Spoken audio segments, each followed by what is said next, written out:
Hello again, everybody. This is Mr. Everything, and I'm coming back at you with another Wargaming and miniature video. In this video, we're continuing on with our Painting 101 tutorial step-by-step videos.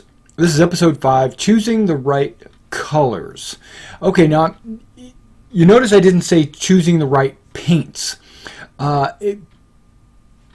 Personal preference will dictate on which paints you want to use, and what you're trying to accomplish with your painting might also decide on what types of paints or what brand of paint you might choose. You might choose oil-based, you might choose water-based acrylics. That's what I'm using. I exclusively use water-based acrylics. I don't use the enamels or the oil-based. Cleanup on brushes and things like that are just a little bit more complicated, and it's easier to thin and mix and do what you want to do with water-based paints. Okay, choosing the right color. Well, in today's video, we're going to be focusing on the French Line Infantry by Warlord Games for black powder. That's these miniatures right here that I've primed white. These are the figures that we're going to be choosing for, right? The French Line Infantry. It could be this concept that I'm about to do could apply to any model. It could be fantasy models. It could be World War II models. It could be Civil War. It could be whatever generation, any sci-fi, whatever models. Okay, but because these are historical figures, they're actually French line infantry from the Napoleonic Wars. We want to paint them as accurately as possible. If I was doing World War II, I'd want to paint those figures as accurately as possible. I wouldn't want to take like my Russian infantrymen and paint them all with pink overcoats. No, I mean that's just silliness. So you want to try to stay as historically accurate as possible. So what you want to do is you want to get some reference material to decide how you're going to paint them, what colors you're going to paint them. I personally use Uniforms of Waterloo and Arms and Uniforms of the Napoleonic Wars. This one is from Philip Haythornthwaite, and this one is from Lillian and Fred Funkin. They're the I have this book also. I've got a giant book. This is part 1. There's like 3 parts. Let me phrase that. There's like 6 parts of this series. The first and second part is the Napoleonic Wars, and then the first and second part of the Frederick the Great era, I do believe. I do not have part 2 in English. This is an English book, which I'm super excited to have. But I also have all 4 parts in a German book. So yeah, when I was in Germany, I was able to get the Lillian and Fred Funkin Napoleonisch Zeit Uniformen, and now this has a lot more than just this. It even has Frederick the Great, there we go, all that stuff. We skip past all that, and then you get to the plates for the rest of the uniforms for all the different Napoleonic periods. And this actually has the Allies, like the Danish, the Prussians, Austrians, Russians, the British.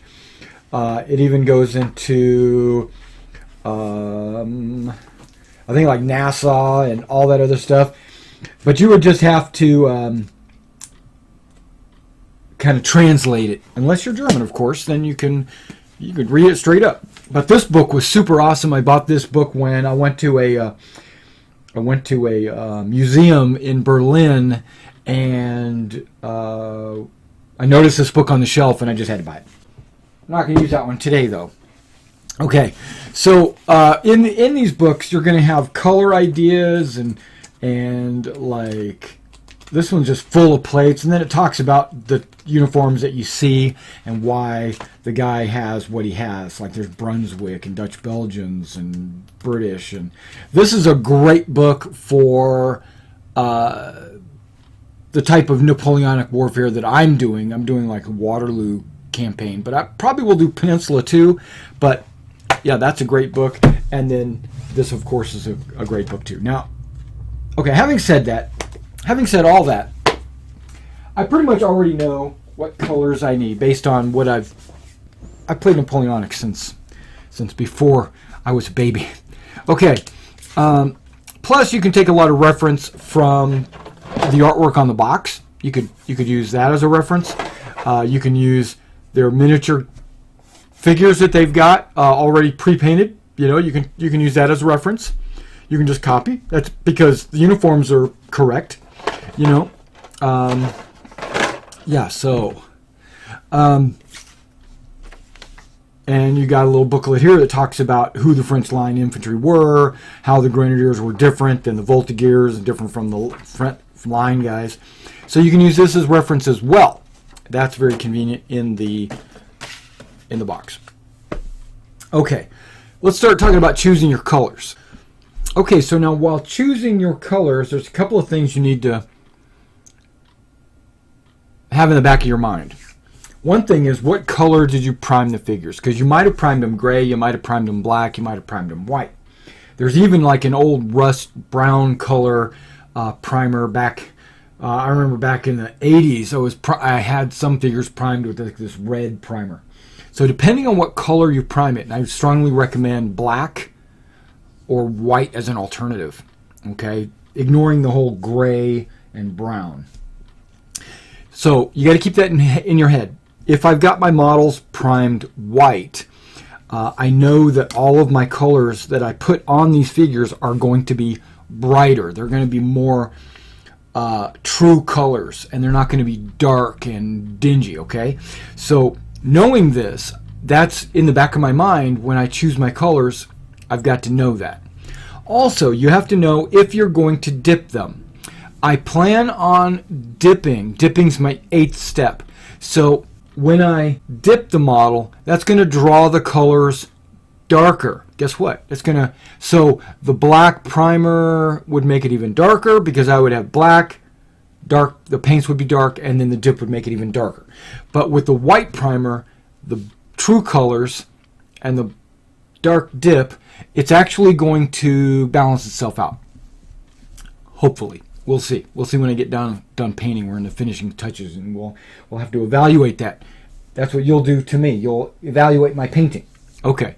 So with those things in mind, that's when you choose your colors. So you have to know, you have to kind of visualize how those things are going to affect your painting or your colors.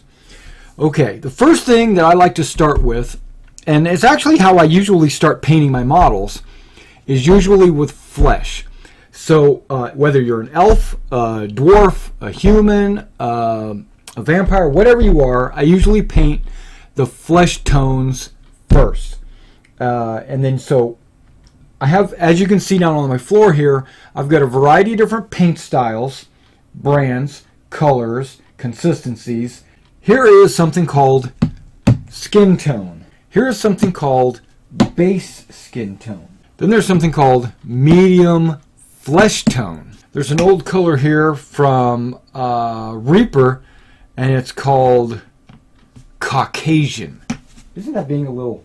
There's another color here called base flesh. Okay, so I'm just using this as an example. So I've got a bunch of different brands, makes, and stuff like brands and models of colors, right? So I don't like to use Americana except for when I mix paints. Like if I ever need to mix this into something, I'll use Americana because it's like a watered down paint. Not going to use it.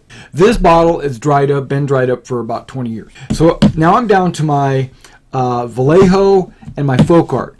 Now I really love folk art. It mixes really well with water. It thins out really well, and it gives a really good cover. But based on the color that it is, it's very similar to what do they call this? Basic skin tone, which is okay. But this is medium flesh tone. They make it darker, they make it lighter. If you look at this medium flesh tone, you can kind of see how it's darker brown than that. I think I want to go with the medium flesh tone. What do you think? You think, or maybe basic skin tone from well, I've been using folk art forever, so let's do the folk art. Let's not break the mold. Okay, so then what I do is I pull the paint out, I put it off to the side, and I think to myself, I'm going to use that paint. When I go back and highlight my model, I might actually use this over the dip, or I might even highlight with a very lighter one. We'll see when I get there. Okay, so now we're working with the uniforms, right? Well, the uniform has quite a bit of black.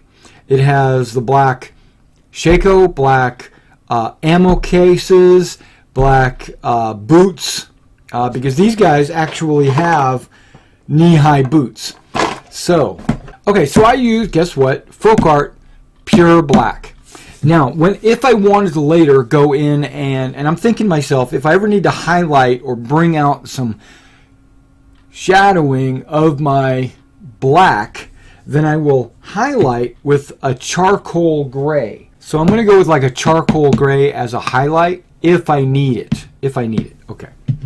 Also, on anything that's going to be metallic, like the standard eagle, or maybe the center of the shako, the pins, any gold on the bearskin caps or anything like that, I'm going to touch up with black.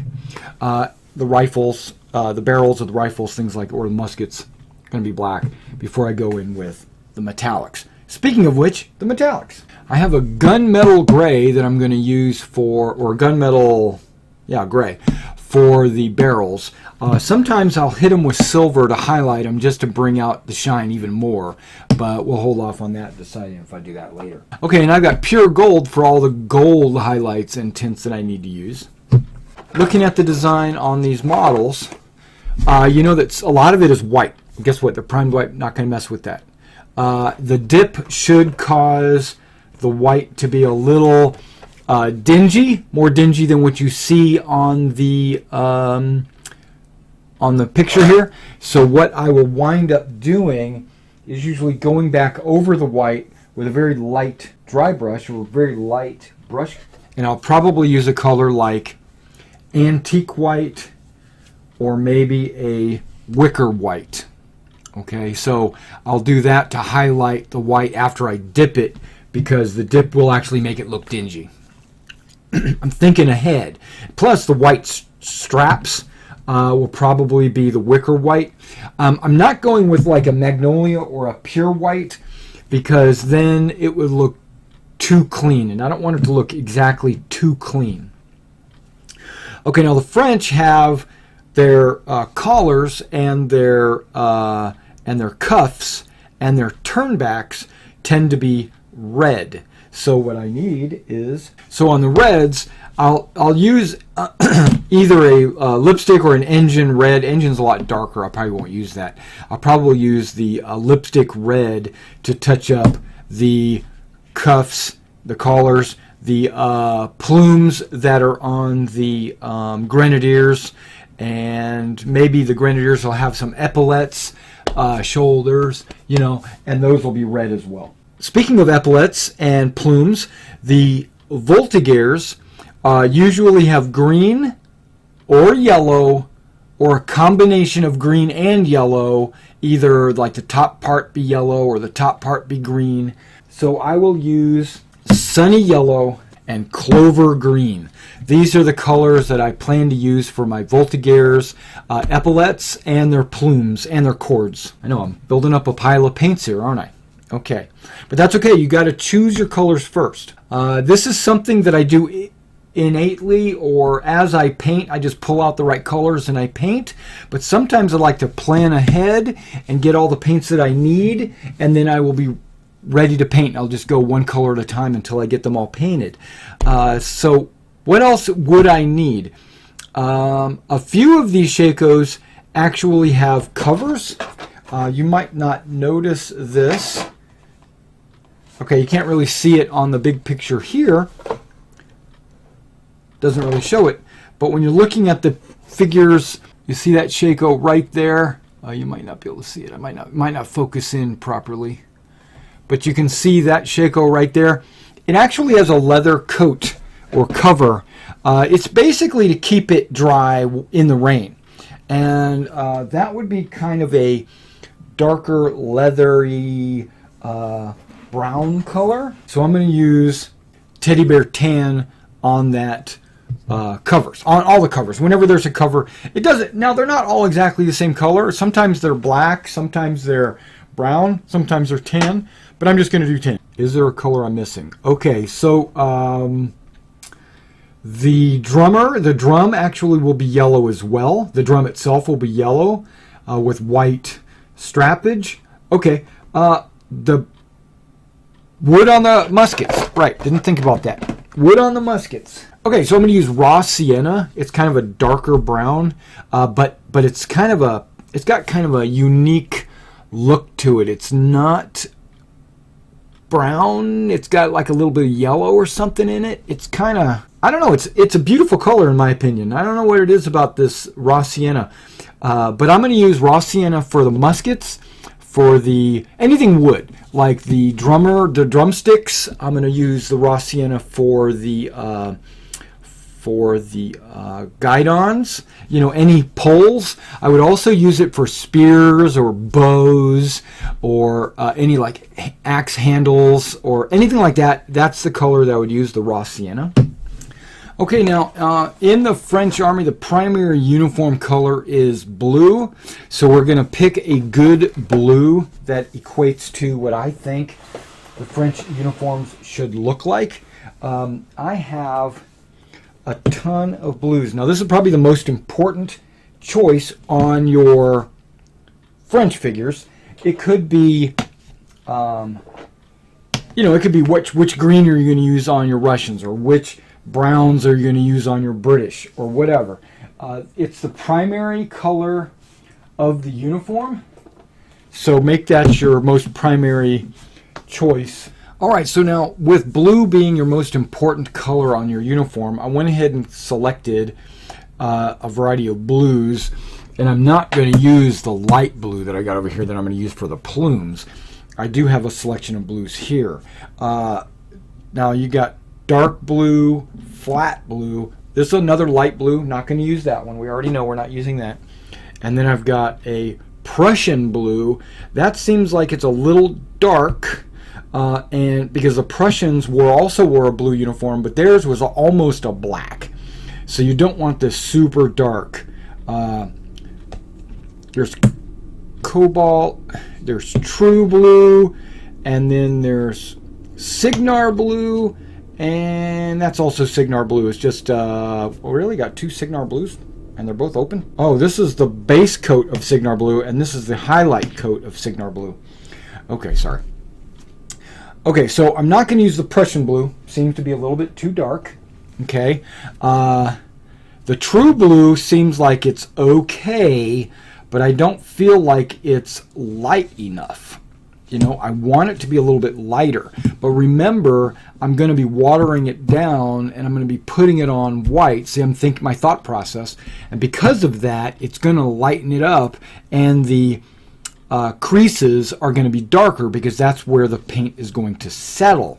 So I might actually like that. The cobalt blue seems to be just a little bit too bright. So we're going to get rid of the cobalt blue. Sticking with that one so far. So far so good. These paints I don't like to water down. I don't usually mix them. I paint them on directly on. So we're not going to use these. But these I do also water down and mix with water. And the flat blue, the dark blue. These blues are all very similar. It's hard to decide. Okay, so this one looks like the darkest, and it is called dark blue. It does look the darkest. This looks like a mid blue, and this actually looks like, this is just flat blue. And this is true blue. Well, because I'm sticking with folk art for everything else, we're going folk art. Just because we'll be consistent. And the entire model will be painted with folk art. And then you'll get a chance to see, hey, is folk art any good or not? I think I picked out all the colors, but I'm just going to go over just to make sure that I haven't forgotten something. Oh, yeah, I already forgot something. Okay, the French have these coats or cloaks that they wear. Sometimes they roll them up and put them on the backpacks, which these guys have them rolled up on the top of their backpacks. That is a gray. That is usually like a medium gray, and that's what I'm going to use for their backpack or their overcoats, their greatcoats. Okay, let me think. Oh, pom-poms. Yes. The French, each company in a French battalion has a pom-pom. The colors are usually purple, light blue. Okay, let's see if I got a purple. Purple.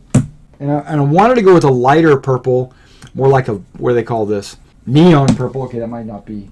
Because I've got passion too. You notice the difference in color in purples? Okay, folk art just calls theirs purple. And I think I'm just going to use the folk art purple, even though this is the lighter purple.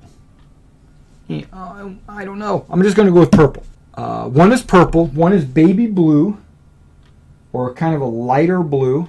I'll use cool blue for that purple. These are plumes on the companies. Okay, remember your Voltigeurs, your Grenadiers, and then each stand I'm counting as a company. Whoa. Yeah, so 1 stand, 2 stands. One of the stands should be orange as well. There should be an orange, but you know what? I don't have orange folk art. But I do have orange in Vallejo, so we'll have that as one of the oranges. Glad I picked that up. Okay, so those are the 3 center companies, the 2 flank companies or elite companies, and then the command stand. The command stand, this command stand is showing red and a mixture of like white. Yeah, so I might just go with red and white on the command stand. I'll have to do a little bit more research on that just to double check to make sure I got that right. So there we go. We got all the companies' pom-poms, plumes. The only other thing that I can think of is the accessories, like the backpack, and that's probably should be like a brown color of some kind. Now I might use the Tabor Tan or the Sienna for the backpacks, but sometimes I like to use an odd or a different color just to make it stand out as a different color. So I'm probably going to use real brown on that. It's just a really dark brown, and it's gonna make the backpack stand out differently from the wood, you know, because you don't want your wood and your backpack to be exactly the same color.